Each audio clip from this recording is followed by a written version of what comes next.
नमस्कार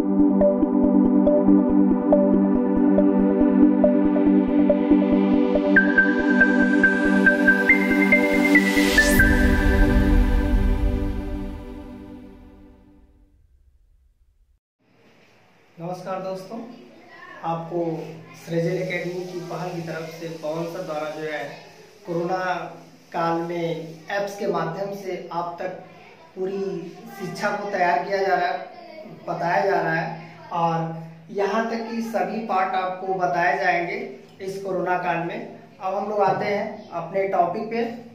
जैसे आपको पूरा सामान्य अध्ययन सबसे इम्पोर्टेंट टॉपिक आता है। यदि देखा जाए तो ये कंपटीशन में बहुत ही बड़ा भाग है इसका, और बड़े भाग के साथ आजकल यूट्यूब चैनल पे बहुत ही लोग बड़े में पढ़ाते हैं और वो कंपटीशन में क्वेश्चन फंस नहीं पाते हैं। लेकिन अब हम लोग आते हैं उसके एक एक पार्ट। जैसे आपका भूगोल, इस चीज को ध्यान रखना है। भूगोल किस शब्द से बना हुआ है?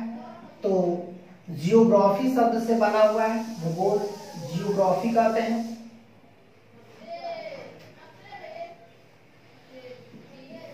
जियोग्राफी। अब आपको ये ध्यान रखना है, ये जियो प्लस ग्राफी,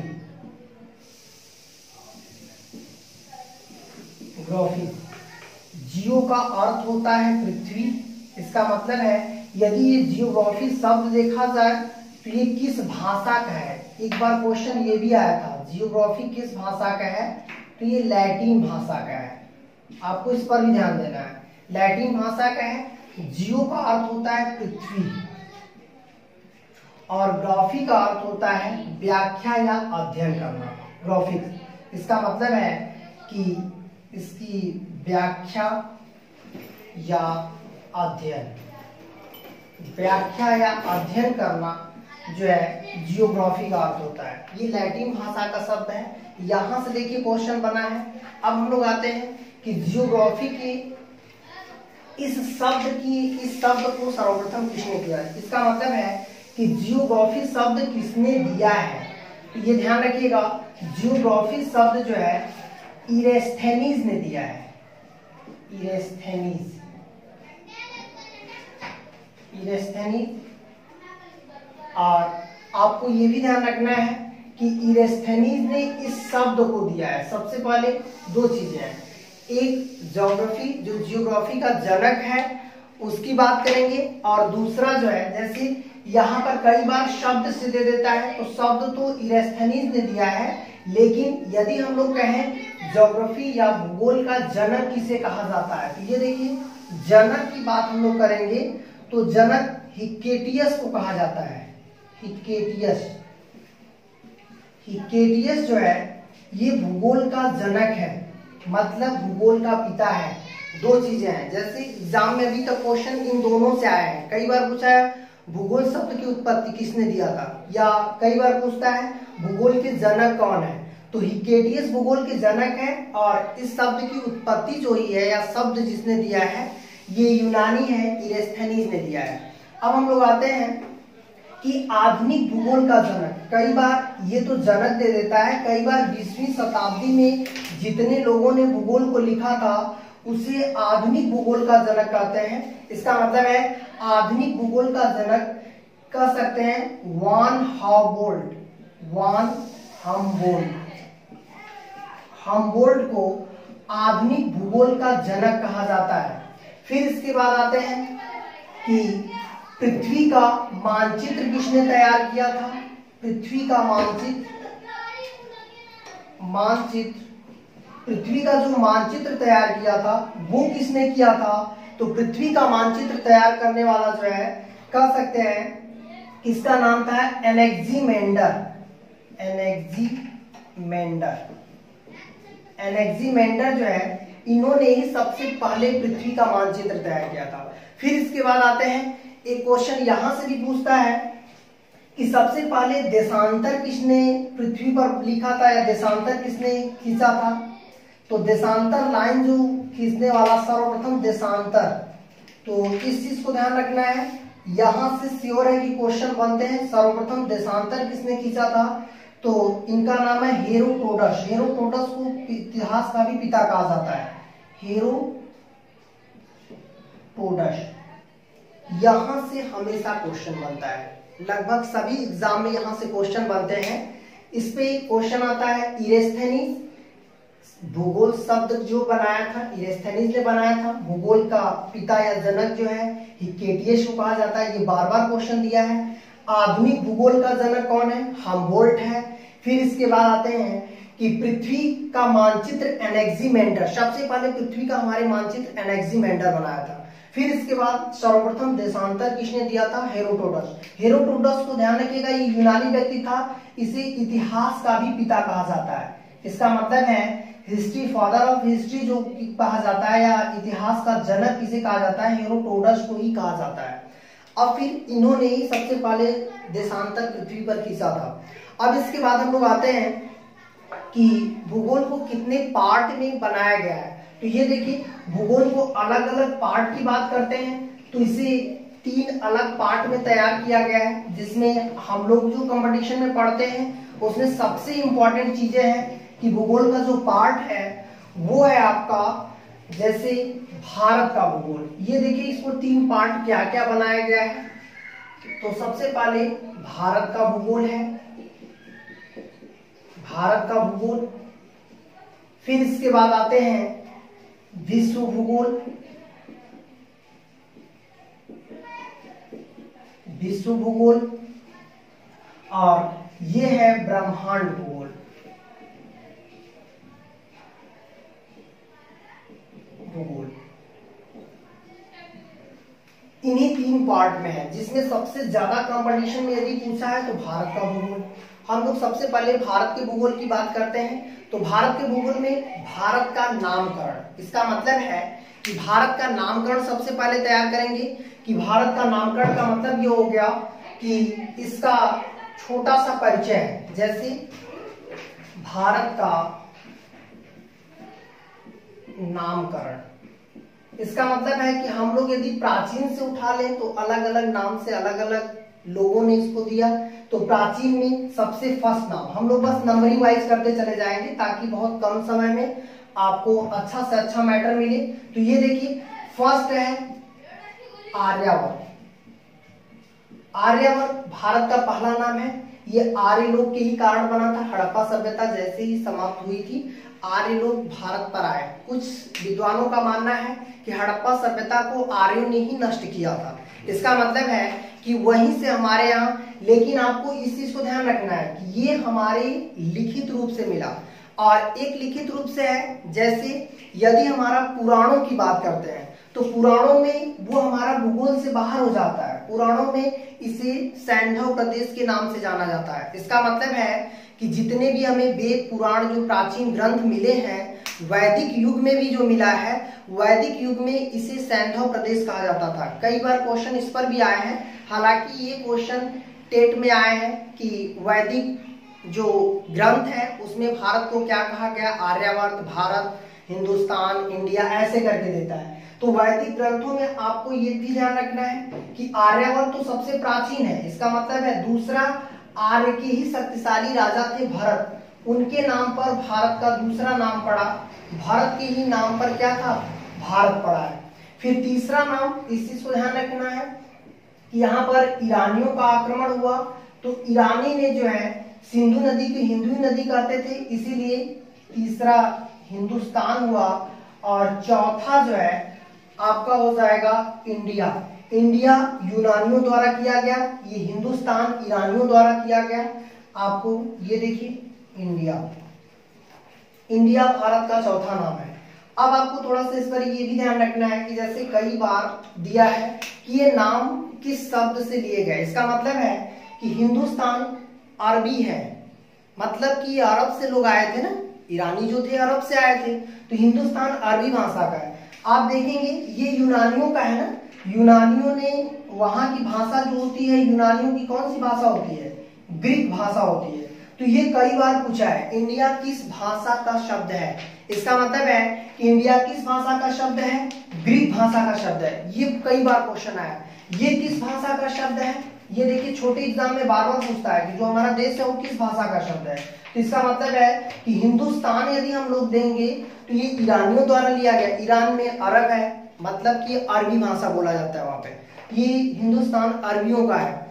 अब इसके बाद हम लोग आते हैं कि इसके अलावा यदि हमारे संविधान के अनुच्छेद फर्स्ट में भारत का नामकरण किया गया, जब संविधान लिखा गया तो हुआ कि इसको हम लोग क्या करें, पुराण से या धार्मिक ग्रंथ से कह सकते हैं सैंधव प्रदेश कहें, वो भी सही नहीं है क्योंकि सिंधु नदी के आसपास जितने भी फैले हुए थे उसको सैंधव प्रदेश कहा गया। अब यहाँ पर ये था कि सैंधव प्रदेश बोले, ये हमारे किस में था, पुराणों में था। हालांकि ये भूगोल से अलग है, हमारे धार्मिक ग्रंथों में इसको सैंधव प्रदेश कहा गया। अब इसे आर्यवर्त फर्स्ट है, ये काफी प्राचीन है। तो भारत का प्राचीन नाम की बात करता है, कई बार पहले एग्जाम पुलिस में आते थे ये सब एग्जाम कि भारत का प्राचीन नाम क्या है। फिर दूसरा, आर्यों के ही शक्तिशाली राजा जो काफी शक्तिशाली था, अपने नाम पर इस देश का नाम रखा। तीसरा, ईरानियों द्वारा रखा गया, ये जो नाम है ईरानियों द्वारा रखा गया। और ये जो नाम है यूनानियों द्वारा रखा गया, यूनान देश के लोग आते थे, यूनानियों द्वारा रखा गया। और यूनानी भाषा में ग्रीक भाषा का शब्द है, इसका मतलब है इंडिया ग्रीक भाषा का शब्द है। भारतीय संविधान के अनुच्छेद फर्स्ट की बात यदि हम लोग करेंगे तो अनुच्छेद फर्स्ट में हुआ कि इन सभी नामों में से क्या नाम लिया जाए। तो भारतीय संविधान के अनुच्छेद फर्स्ट में भारत अर्थात इंडिया, इसका मतलब है कि भारत का दोनों नाम लिया गया, इसे भारत भी कह सकते हैं और इंडिया भी कह सकते हैं। तो ये तो हमारे भारत के नामकरण की बात हुई थी। अब हम लोग आते हैं भारत के सीमाकरण, इसका मतलब है कि किन किन देशों से भारतीय सीमा जुड़ती है, इस चीज को ध्यान रखना है। इतने से भी क्वेश्चन बना हुआ है, ये सिविल सर्विस में भी क्वेश्चन बना है। ग्रीक भाषा का शब्द इंडिया किस भाषा का शब्द है, हिंदुस्तान जो है इसे क्या अरबी है, फारसी है, उर्दू है, ऐसे करके देता है। इसका मतलब है यहां से भी क्वेश्चन बने हैं, लेकिन आपको ध्यान रखना है। अब देखिए यहां तक कि पहले एग्जाम पुलिस वगैरह में पूछा करता है कि आपका देश का नाम, प्राचीन भारत का प्राचीन नाम क्या है, सैंधव प्रदेश, ये पुराणों में है। अब इसके बाद हम लोग आते हैं दूसरा, सीमाकरण, भारत का सीमाकरण। तो अब सीमाकरण की बात करेंगे तो हमारी सीमाएं कहां कहां से लगी हुई हैं। तो अब यहां पर हम लोग मैपिंग से पढ़ेंगे। दरअसल अभी तक तो वो परिचय था, एक छोटा सा परिचय था, लेकिन सीमाकरण की बात करेंगे तो इसको मैप से पढ़ेंगे कि कितने राज्य समुद्री सीमा से जुड़ते हैं और कितने राज्य स्थलीय सीमा से जुड़ते हैं। इसका मतलब है कि समुद्री सीमा से जुड़ने वाले राज्य, स्थलीय सीमा से जुड़ने वाले राज्य, हमेशा सीमा से क्वेश्चन बनता है आप लोगों को। ये देखिए सबसे पहले हम लोग सीमाकरण में आएंगे, प्रायद्वीपीय भारत की बात करेंगे। इसका मतलब है कि प्रायद्वीपीय भारत में क्या स्थितियां बनी हुई है भारत की। तो प्रायद्वीपीय भारत में 9 ऐसे राज्य हैं जिनकी समुद्री सीमा से जुड़ती है। भी इस बार आरओ ने एक क्वेश्चन पूछा था पिछली बार कि भारत की कितनी सीमाएं जो है समुद्र से जुड़ती हैं। तो ये देखिए 9 राज्यों की सीमाएं समुद्र से जुड़ती हैं। ये सभी 9 राज्य आपको देख लिया जाएगा। ये देखिए मैप पे आप इसको समझिए कि किस तरह से आप इसको समझेंगे। बहुत आसानी से आप मैप तैयार करके, यदि मैप से पढ़ते हैं तो बहुत और भी आसान होगा। इस चीज को ध्यान रखना है कि YouTube पर बहुत सारे चैनल चल रहे हैं या कुछ भी है, लेकिन जो सर आप लोगों के लिए सृजल एकेडमी एप्स के तहत जो तैयार कर रहे हैं, टॉपिक टू टॉपिक आपको वीडियो मिलेगा और इसको लाइक और सब्सक्राइब करिए ज्यादा से ज्यादा, ताकि आप जो है कह सकते हैं अच्छी एजुकेशन पा सकते हैं। ये देखिए ये 9 राज्य समुद्री सीमा के कौन कौन से हैं। तो सबसे पहले हम लोग आएंगे समुद्री सीमा। समुद्री सीमा, समुद्री सीमा में भारत का कितने राज्य हैं, 9 राज्य हैं। 9 राज्य ऐसे हैं जो समुद्री सीमा से जुड़े हुए हैं। तो ये देखिए सबसे पहला आता है गुजरात, महाराष्ट्र, गोवा, कर्नाटका, केरला, केरल, तमिलनाडु, आंध्र प्रदेश, आंध्र प्रदेश, उड़ीसा, पश्चिम बंगाल। ये देखिए 9 राज्य हैं। अब आपको ये भी ध्यान रखना है, इन 9 राज्यों में यदि देखा जाए तो कह सकते हैं कि इन 9 राज्यों में एक क्रम है। क्रम का मतलब है 2 से 3 यदि आप क्रम तैयार किए हैं तो आपको कोई समस्या नहीं होगी। इसका मतलब है कि 2-3 आपको तैयार करना होगा। अब आप आते हैं, इन क्रम की बात करते हैं तो सबसे बड़ा तो गुजरात की सीमा जुड़ती है और सबसे छोटा गोवा की सीमा जुड़ती है। इसका मतलब है कि और पूर्व और पश्चिम की बात करेंगे तो अलग हो जाएगा। जैसे गुजरात सर्वाधिक समुद्री सीमा किसकी है? गुजरात की है। ये देखिए सर्वाधिक समुद्री सीमा, समुद्री सीमा। लेकिन हमको बस केवल इसका ये पता करना है, तो ये फर्स्ट पे है, आंध्र प्रदेश सेकंड पे है, आंध्र प्रदेश सेकंड पे हो गया। फिर इसके बाद third Tamil Nadu, fourth Maharashtra, fifth जो है गुजरात। हालांकि फर्स्ट सेकंड थर्ड तक ही आप लोग ध्यान रखिएगा कि पहला गुजरात है, सेकंड आंध्र प्रदेश है, समुद्री सीमा। और सबसे जो 9वां है, इसका मतलब है सबसे छोटा भी राज्य है गोवा और इसकी समुद्री सीमा सबसे कम जुड़ती है। तो आप देखिए इसमें है कि सबसे कम समुद्री सीमा पूछता है कि सबसे कम समुद्री सीमा किसकी है, तो ये देखिए सबसे कम सीमा, समुद्री सीमा, ये हो जाएगा आपका गोवा का। फिर इसके बाद हम लोग आते हैं कितने राज्य हैं ऐसे कि पूर्व की तरफ और कितने पश्चिम की तरफ। ये देखिए 1 2 3 4 राज्य आपको दिख गए हैं पूर्व की तरफ। इसका मतलब है कि पूर्व में कितने राज्य समुद्री सीमा से जुड़ते हैं, तो 4 राज्य जुड़ते हैं। यदि हम लोग पश्चिम तट पे आएगा कि कितने राज्य समुद्री सीमा से जुड़ते हैं, तो 5 राज्य। अब हम लोग इन राज्यों की बात करते हैं, ये पश्चिम सीमा से जुड़ रहे हैं, पश्चिम सीमा से जुड़ रहे हैं। और सबसे बड़ी बात है कि इन तटों का नाम है, जैसे गुजरात पर काठियावाड़ तट है, महाराष्ट्र पे कोंकण है, लगातार क्वेश्चन पूछ रहा है। केरला पे मालाबार तट है, यहां से भी क्वेश्चन पूछ रहा है। तमिलनाडु आंध्र प्रदेश जो है कोरोमंडल तट है, यहां से भी क्वेश्चन आते हैं। उड़ीसा जो है उत्तरी सरकार तट है और पश्चिम बंगाल जो है सुंदरबन डेल्टा वाला तट है। इसका मतलब सुंदरबन डेल्टा भी पूछता है किस राज्य में है, मैंग्रोव वनस्पतियां जहां पाई जाती हैं। इसका तात्पर्य है कि सर्वाधिक मैंग्रोव वनस्पतियां जो है किस राज्य में पाई जाती हैं, ऐसे भी क्वेश्चन बनता है। तो ये पश्चिम बंगाल है। तो सबसे पहले हम लोग तटों की बात करेंगे। तो ये देखिए गुजरात का तट सबसे बड़ा तट है। इस तट का क्या नाम दिया गया, इस तट से हमें मालूम हो जाएगा कि क्वेश्चन क्या क्या पूछ रहा है। तो ये देखिए मैपिंग से हम लोग समझ रहे हैं कि गुजरात के तट को जो है काठियावाड़ तट बोला जाता है। काठियावाड़ तट गुजरात के तट को बोला जाता है। महाराष्ट्र से लेकर, महाराष्ट्र के सौराष्ट्र से लेकर कर्नाटक के न्यू मंगलौर, यहां तक न्यू मंगलौर तक जो तट है इसका नाम है कोंकण तट। कोंकण तट ये बहुत इंपॉर्टेंट है। कोंकण तट जैव विविधता की दृष्टि से बहुत ही धनी है। अभी क्वेश्चन पूछा था कि भारत में सर्वाधिक जैव विविधता वाला क्षेत्र कौन सा है, तो पश्चिम तट जो कोंकण तट है वो है। ये पीसीएस से लेकर के सभी एग्जाम में इस तरह का क्वेश्चन दिया जाता है। अब देखिए, अब आते हैं इसे कोंकण तट। कोंकण तट कितने राज्यों में फैला है, महाराष्ट्र में फैला है, गोवा में फैला है और कर्नाटक में। कर्नाटक में एक और तट है जो कर्नाटक से लेकर के केरला तक जा रहा है, न्यू मंगलौर तक से केरला तक जा रहा है। इसका नाम है कन्नड़ तट।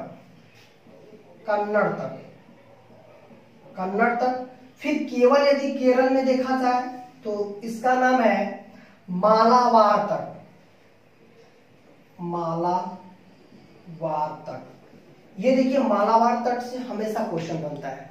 मालाबार तट से क्यों क्वेश्चन बनता है, इसका रीजन है कि भारत में सर्वाधिक जो मसाला उत्पादन होता है वो कहां से होता है, केरल से होता है। लेकिन यदि केरल से भी पूछा जाए किस स्थान से होता है, तो ये क्या हो जाएगा, मालाबार तट। मालाबार तट मसालों के लिए प्रसिद्ध है, इसीलिए केरल भी प्रसिद्ध है। केरल राज्य भारत में मसालों के लिए एकमात्र सबसे बड़ा उत्पादन वाला राज्य है। हालांकि पिछले 1 वर्ष से इसका आंकड़ा जो है बाढ़ के कारण पीछे चला गया, आंध्र प्रदेश मसालों में पहला हो गया। लेकिन ये तो केवल 1 साल का ही आंकड़ा है, फिर चेंज होकर फिर केरला बन गया। इसका मतलब है कि मालाबार जो तट है वो यदि देखा जाए मसालों के लिए काफी प्रसिद्ध है। इस पर भी क्वेश्चन बनते हैं। कन्नड़ तक पूछता है कि कहाँ पे, आंध्र प्रदेश, तमिलनाडु, केरला, कर्नाटक, ऐसे करके देता है। तो कन्नड़ तट कहाँ पे है? कर्नाटक में है। कोंकण, इसे पश्चिम घाट भी कहते हैं। पश्चिम घाट से बार बार क्वेश्चन पूछता है। ये क्वेश्चन पूछता है भारत में जैव विविधता की दृष्टि से सबसे घनी क्षेत्र कौन सा है, मतलब सबसे धनी कौन सा है? तो ये क्या हो जाएगा? पश्चिम घाट, कोंकण, ये सबसे धनी है जैव विविधता की दृष्टि से। अब देखिए, फिर हम लोग आते हैं यहाँ से तमिलनाडु, कन्याकुमारी से शुरू होता है और आंध्र प्रदेश तक जाता है।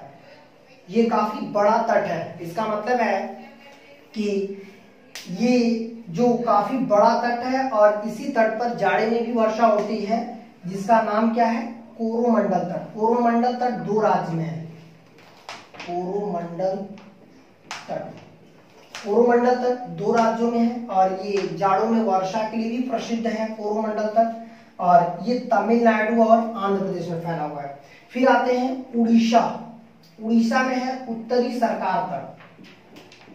उत्तरी सरकार तट, उत्तरी सरकार तट जो है ये उड़ीसा में है। आपको ये भी ध्यान रखना है कि ये क्षेत्र जो है मछलियों के लिए भी है, और दूसरा तमिलनाडु का जो है तुतीकोरिन जो है वो भी मछलियों के लिए है, और इस क्षेत्र में गहरे बंदरगाह भी मिलते हैं। इसका मतलब है कि जो हमारा पूर्वी भाग है, पूर्वी भाग में सर्वाधिक गहरे बंदरगाह मिलते हैं। फिर इसके बाद ये जो पश्चिम बंगाल है, इसका डेल्टाई क्षेत्र फैला हुआ है तट पर, जिसको हम लोग इसके डेल्टाई क्षेत्र को नाम क्या दिया गया है? सुंदरबन डेल्टा। सुंदरबन डेल्टा। यदि सुंदरबन डेल्टा की बात करें तो ये विश्व का सबसे बड़ा डेल्टा है। इसका मतलब है कि ये गंगा और ब्रह्मपुत्र के मैदानी भागों में फैला हुआ है। सुंदरबन डेल्टा यह विश्व का सबसे बड़ा डेल्टा है। इस पर भी क्वेश्चन पूछता है। ये देखिए, इसका मतलब है कि ये पश्चिम बंगाल में है, विश्व का सबसे बड़ा डेल्टा है, सबसे बड़ा डेल्टा, और विश्व का सबसे बड़ा डेल्टा है। और दूसरी बात इस पर एक और होती है कि भारत में मैंग्रोव वनस्पतियां कहाँ पाई जाती हैं। इसका मतलब है कि भारत में सर्वाधिक मैंग्रोव वनस्पतियां कहाँ पाई जाती हैं? तो मैंग्रोव वनस्पतियां सबसे ज्यादा यदि देखा जाए तो सुंदरबन में पाया जाता है मैंग्रोव वनस्पतियां। और जब ये मैंग्रोव वनस्पतियां सुंदरबन में पाई जाती हैं तो ये कहाँ पर पाया जाता है? पश्चिम बंगाल। भारत में सर्वाधिक जो है मैंग्रोव वनस्पतियां पश्चिम बंगाल में पाई जाती हैं। फिर इसके बाद हम लोग आते हैं, ये समुद्र तटीय राज्य है। यहाँ से देखिए क्वेश्चन, सभी से क्वेश्चन अभी तक आयोग में बनाया गया है। मतलब या तो तटों का नाम पूछा है या तो तट के क्षेत्र पूछे हैं कि कौन कौन से क्षेत्र में ये फैला हुआ है। 2 चीजें हैं। फिर इसके बाद हम लोग आते हैं स्थलीय सीमा की बात करते हैं। टोटल इसके 9 राज्य हैं, जो अभी पिछली बार आरओ में भी ये क्वेश्चन दिया था, और भी बहुत सारे एग्जाम में पूछता है कि भारत में समुद्र तट में कितने राज्य हैं। तो इस चीज को ध्यान रखना है। 9 राज्य में पूर्व कितने हैं? 4 हैं। पश्चिम कितने हैं? 5 हैं। गुजरात सबसे बड़ा है और गोवा सबसे छोटा है। गुजरात कई बार हटा देता है तो आंध्र प्रदेश चला आता है। तो इस चीज को ध्यान रखना है कि जैसे एनडीए में इसको हटा दिया था और आंध्र प्रदेश दिया था कि भारत का सबसे बड़ा समुद्र तटीय राज्य कौन सा है। फिर इसके बाद हम लोग आते हैं, मालाबार तट से क्वेश्चन पूछा है, कोरोमंडल से पूछा है, सुंदरबन डेल्टा से पूछा है। इधर जो है कोंकण तट से पूछा है, जो पश्चिम घाट। पश्चिम घाट में एक क्वेश्चन इस पर बहुत इंपॉर्टेंट है, जो हमेशा पूछा है, इस बार भी पीसीएस में आया था। जैव विविधता, जैव विविधता, जैव विविधता के लिए सबसे जो है धनी क्षेत्र कौन सा है भारत में? तो जैव विविधता के लिए जो सबसे धनी क्षेत्र है ये आपका हो जाएगा जो है पश्चिम घाट। अब इसके बाद हम लोग आते हैं, पश्चिम घाट हो जाएगा। अब आते हैं हम लोग जो है कह सकते हैं स्थलीय सीमा। तो ये देखिए अगला टॉपिक है आपका स्थलीय सीमा। ये समुद्री सीमा था। स्थलीय सीमा में कुल कितने राज्य हैं जो स्थलीय भूस्थितिक से संपर्क करते हैं? इसका मतलब है जो लगातार इस समय विवाद में भी है, तो आपको मैप में अच्छे से समझना होगा कि किन किन देशों से हमारी कुछ सीमाएं विवाद में हैं, जैसे काला पानी को लेकर के, पैंगोंग झील को लेकर के अभी लगातार विवाद हो रहा है, गलवान घाटी को लेकर के जो विवाद हो रहा है, तो इन सब चीजों को आपको समझना है भारत के स्थलीय सीमा में आखिर गलवान घाटी कहाँ पे है। हाँ, आप लोगों ने अभी तक समुद्री सीमा पढ़ा था, अब इसके आगे हम लोग देखेंगे स्थलीय सीमा। भारत में कितने जो है राज्य स्थलीय सीमा से टच करते हैं, तो ये देखिए 17 राज्य ऐसे हैं जो स्थलीय सीमा को स्पर्श करते हैं। इन राज्यों की स्थिति कौन कौन सा है, जैसे आप देखेंगे पहला स्थलीय सीमा गुजरात। गुजरात की जो स्थलीय सीमा है इसे क्या कहा जाता है, तो ये ध्यान रखिएगा, इस रेखा का नाम दिया गया है जो पूरे स्थलीय सीमा में हमारे जुड़े हुए हैं, तो इस रेखा का नाम है सर्क्रिक रेखा। सर्क्रिक रेखा, सर्क्रिक रेखा आपको ये भी ध्यान रखना है, पिछली बार क्वेश्चन आया था सर्क्रिक रेखा कुल कितने देशांतर पे काटती है, तो 24 अंश देशांतर पर देखिए काट रही है सर्क्रिक रेखा। इससे पाकिस्तान अलग हो रहा है, इसका मतलब है कि इससे सर्क्रिक रेखा यहाँ पर पाक है, जो पाकिस्तान है ये 24 अंश देशांतर पर काट रहा है। 24 अंश देशांतर, 24 अंश अंशांश में काट रहा है। इसका मतलब है कि ये गुजरात में सर्क्रिक रेखा है। फिर इसके बाद गुजरात से हम लोग आते हैं राजस्थान और पंजाब। यहाँ पर देखिए राजस्थान है और यहाँ पर है पंजाब। पंजाब और राजस्थान में इस रेखा का नाम दिया गया है, जो कि 1947 में जो बंटवारा हुआ था, इसका नाम है रेड क्लिफ रेखा। ये बहुत ही इंपॉर्टेंट रेखा है रेड क्लिफ रेखा। ये हमारा रेड क्लिफ रेखा कई बार क्वेश्चन पूछा है, रेड क्लिफ रेखा किसके किसके बीच विभाजित करती है, या रेड क्लिफ रेखा जो है भारत को किससे अलग करती है, ऐसे करके दो तरह से क्वेश्चन दिया है। इसका मतलब है कि जो रेड क्लिफ रेखा है ये भारत और पाकिस्तान के बीच है। भारत के कितने राज्य जो है रेड क्लिफ रेखा से अलग हो रहे हैं, तो ये देखिए दो राज्य हैं, एक तो राजस्थान है, दूसरा पंजाब। राजस्थान और पंजाब जो है दो ऐसे राज्य हैं जो रेड क्लिफ रेखा से अलग हो रहे हैं। फिर यहां से आपका यहां तक आता है एलओसी। एलओसी जो है ये आपका कह सकते हैं कि ये कश्मीर में एक ही राज्य को अलग करता है, और यहाँ पर पीओके है, पाक अधिकृत कश्मीर। ये लाइन ऑफ कंट्रोल जो अलग हो रहा है 1965 में इसको बनाया गया। इसका मतलब है कि पाकिस्तान की युद्ध होने के बाद, हालांकि इसका निर्धारण जो है 1948 में ही कर दिया गया था। अब आते हैं कि ये पाकिस्तान पीओके मतलब पाक अधिकृत कश्मीर और एलओसी ये दोनों कश्मीर में ही अलग करते हैं। पंजाब और राजस्थान में देखिए कौन सी रेखा है, रेड क्लिफ रेखा है। ये लगातार क्वेश्चन इस पे बन रहे हैं। फिर इसके बाद यहां से देखिए जो बन रहा है अफगानिस्तान ऊपर है और नीचे पाकिस्तान है। अफगानिस्तान और पाकिस्तान इसके बीच एक रेखा है जिसको हम लोग कहते हैं डूरंड रेखा। डूरंड रेखा, इस चीज को ध्यान रखिएगा, ये बहुत इंपॉर्टेंट है। इस पे दो तरह के क्वेश्चन आते हैं। डूरंड रेखा से क्वेश्चन आता है कि सबसे पहले कि डूरंड रेखा किसके किसके बीच है, तो है कहेगा और था थी जो भी बोला, तो है कहेगा तो आपका अफगानिस्तान और पाकिस्तान होगा, जिसको हम लोग पाक बोल रहे हैं। यदि कहेगा डूरंड रेखा किसके किसके बीच सीमा का निर्धारण करती थी, तो थी यदि आ गया तब ये उस समय भारत 1947 से पहले फैला हुआ था, जो पाकिस्तान अलग नहीं हुआ था, तो उस समय थी था जो भी आए पास्ट की बात यदि करता है तो आपको इस समय ध्यान रखना है वो भारत और अफगानिस्तान। रेलवे में ये हर बार क्वेश्चन आता है, कई बार है करके आता है और कई बार थी करके आता है। अब देखिए फिर इसके बाद हम लोग आते हैं एलओसी हो गया, अब आते हैं एलएसी। ये भी लाइन ऑफ कंट्रोल है जो कि हमारा सियाचिन को लेकर के है। इसका मतलब है सियाचिन क्षेत्र को लेकर है। सियाचिन क्षेत्र को लेकर के भारत और चीन के बीच है। हालांकि ये भारत और चीन नहीं माना जाता है, ये भारत और तिब्बत माना जाता है। अभी भी भारत जो है इसको तिब्बत से मानता है। इसका मतलब है कि इसे एलएसी कहते हैं। और यहीं पे देखिए सियाचिन में ही गलवान घाटी है जो अभी हाल ही में चर्चा में रहा है। गलवान घाटी।